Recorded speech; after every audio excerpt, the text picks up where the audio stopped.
మహిళలు పురుషులకు దీటుగా పారిశ్రామికవేత్తలుగా ఎదగాలని పలమనేరు ఎమ్మెల్యే అమర్నాథ్ రెడ్డి పేర్కొన్నారు.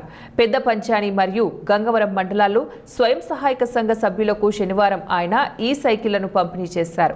ఈ సందర్భంగా మాట్లాడుతూ మహిళల అభివృద్ధికి కూటమి ప్రభుత్వం కట్టుబడి ఉందన్నారు. అందులో భాగంగానే మహిళలకు ఉచిత బస్సు ప్రయాణం, ఏడాదికి 3 గ్యాస్ సిలిండర్లు అందిస్తున్నామని అన్నారు. దాంతోపాటు ప్రతి మహిళ ఓ పారిశ్రామికవేత్తగా ఎదగాలన్న లక్ష్యంతో విరివిగా రుణాలు సైతం అందిస్తున్నామన్నారు.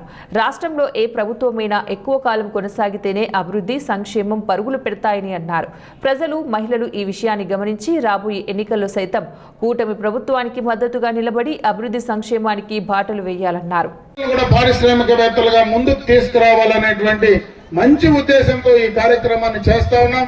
అప్పుడే మన డిఎల్డిఓ రామచంద్ర గారు చెప్పారు, చాలా సుదీర్ఘంగా ఈరోజు స్వచ్ఛ భారత్ కింద ఏ కార్యక్రమాలు చేయాలా, తడి చెత్త ఎట్లా, పొడి చెత్త ఎట్లా అనేటువంటి కార్యక్రమాలు, మనం మరుగుదొడ్లు ఏ రకంగా ఉపయోగించుకోవాలా, మరుగుదొడ్లు లేని వాళ్లకు ఏ రకంగా మరుగుదొడ్లు కట్టుకోవాలా, దానికి ప్రభుత్వం నుంచి ఏ రకంగా సహాయ సహకారాలు ఇవ్వాలా అనేటి అన్ని విషయాలు కూడా చెప్పారు.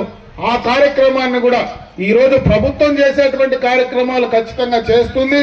మీరు కూడా దాన్ని పూర్తిగా వినియోగించుకున్న రోజే ఈరోజు చంద్రబాబు నాయుడు గారు ఏదైతే ఆలోచిస్తున్నారో ఆలోచనలకు అనుగుణంగా మీరు దాన్ని అందిపుచ్చుకొని వాడుకొని మరి మీరు ఎదగగలిగితే ఖచ్చితంగా కూడా మీరందరూ పారిశ్రామికవేత్తలుగా కానీ అన్ని రకాలుగా ఆర్థిక పరంగా ముందుకు రావడానికి అవకాశాలు ఉంటాయని చెప్పి సందర్భంగా కూడా మీ అందరికీ తెలియజేసుకుంటూ ఈరోజు ఇంతమంది ఈ కార్యక్రమానికి రావడం, ఇంకా ఎవరైనా కొత్తగా ఈ సైకిల్స్ ఇంకా మాకు కావాలా, మాకు ఒక 5,000 రూపాయలు మీరు కడితే చాలు సమైక్య నుంచి, మనకు బ్యాంక్ నుంచి కూడా మీకు కావలసినటువంటి డబ్బులు వాళ్లే ఇస్తారు.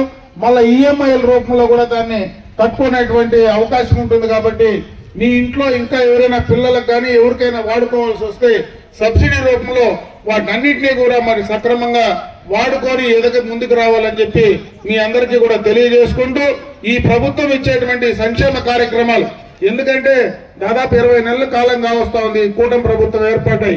ఈ రోజుకి చెప్పినటువంటి మాట ప్రకారం అన్ని చేశాం. రాబోయే కాలంలో ఇంకా ఎక్కువ చేసే ప్రయత్నం